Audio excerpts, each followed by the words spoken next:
السلام علیکم ورحمۃ اللہ وبرکاتہ. Doctor Moazzam Shahbaz registered pharmacist is here for your guidelines. جیسا کہ آپ لوگ جانتے ہیں کہ میرا جو لنک ہے وہ میڈیسن سے ریلیٹڈ ہے اور میں اسی کے بارے میں آپ کو اپڈیٹ دیتا رہوں گا. اور جو آج کا میرا ٹاپک ہے وہ یہ ہے کہ ڈوز ایڈجسٹمنٹ پر. فرسٹ آف آل میں آپ لوگوں کو یہ بتاتا چلوں کہ جو ڈیزیز ہیں وہ دو طرح کی ہوتی ہے. ایک ہوتی ہے ایکیوٹ ڈیزیز اور ایک ہوتی ہے کرونک ڈیزیز. ایکیوٹ یہ ہوتی ہے جو ایکسیڈنٹل ہوتی ہے، جو کچھ عرصے کے لیے ہوتی ہے، جیسے کہ فوڈ پوائزن آ جاتا ہے یا کوئی ایکسیڈنٹ آ جاتا ہے یا کوئی انجری ہو جاتی ہے. اور کرونک ڈیزیز وہ ہوتی ہے جس میں جو لمبے عرصے کے لیے ہوتی ہے، اور جیسے بلڈ پریشر، ڈائبٹک پیشنٹ کوئی ہوتا ہے، لیور فیلئر اور کڈنی فیلئر ہو جاتا ہے، تو وہ یعنی کہ ڈوز ڈپینڈنٹ ہو جاتا ہے، اس کے بغیر اس کی جو لائف ریگولر ہو جاتی ہے. اچھا بات یہ ہے کہ میں سمجھتا ہوں کہ جو پیشنٹ ہے اس سے بڑا ڈاکٹر کوئی نہیں ہوتا.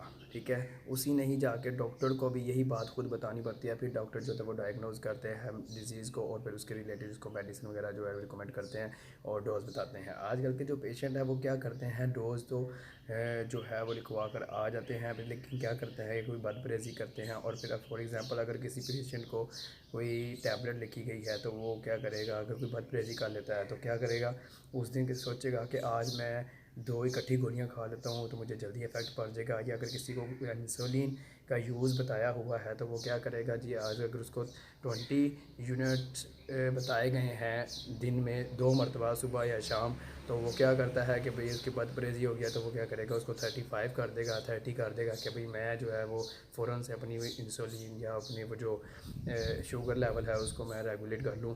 ایسا بالکل نہیں کرنا آپ اپنی باڈی کو. سو کائنڈلی آپ لوگ اس چیز کا بہت سارا خیال کیا کریں کہ ایسا بالکل نہیں کرنا. آپ کی ڈوز ایڈجسٹمنٹ کا آپ کے اوپر بہت اثر ہوتا ہے. اور یہ ہے کہ ہمارے کچھ پیشنٹ اس طرح کے بھی ہیں کہ اگر ایک پیشنٹ کو کسی ڈاکٹر سے آرام آ گیا ہے تو وہ اپنے کسی دوسرے بھائی یا بہن یا کسی کو بھی شوگر ہو تو اس کو ڈوز بتائے گا کہ مجھے تو اس سے فرق پڑ گیا ہے. لیکن آپ اس چیز کا آئیڈیا ہونا چاہیے کہ ہر انسان کی کنڈیشن کا ایک اپنا لیول ہوتا ہے. اس کی ہسٹری دیکھتے ہوئے اس کو جو ہے میڈیسن ریکمنڈ کی جاتی ہے. ایسا نہیں ہے کہ بھئی اگر اس کو اس چیز سے فرق پڑ رہا ہے تو آپ بھی وہی ڈوز جو ہے وہ لینا شروع کر دیں اور آپ کو بھی فرق پڑ جائے. تو کائنڈلی کسی اچھے پروفیسر سے، کسی فارماسسٹ سے، کسی اپنی جو ڈوز ہے اس کے بارے میں پوچھیں اور پھر اس کو یوز کریں. اور اگر پھر بھی کسی پیشنٹ کو کوئی ایشو ہوتا ہے تو وہ مجھے کمنٹ میں بتا سکتا ہے. اگر کمنٹ نہیں کر سکتا تو وہ اپنی وائس مجھے واٹس ایپ کر سکتا ہے، اپنی پرسکرپشن سینڈ کر کے مجھے بتا سکتا ہے. تو میں انشاءاللہ ان کے لیے پھر بھی ویڈیوز بھی بناتا رہوں گا ہر کسی نہ کسی پوائنٹ کے اوپر جو جس کو نہ کوئی سمجھ آتی ہو. تو آپ کے تعاون کا شکریہ. اللہ حافظ.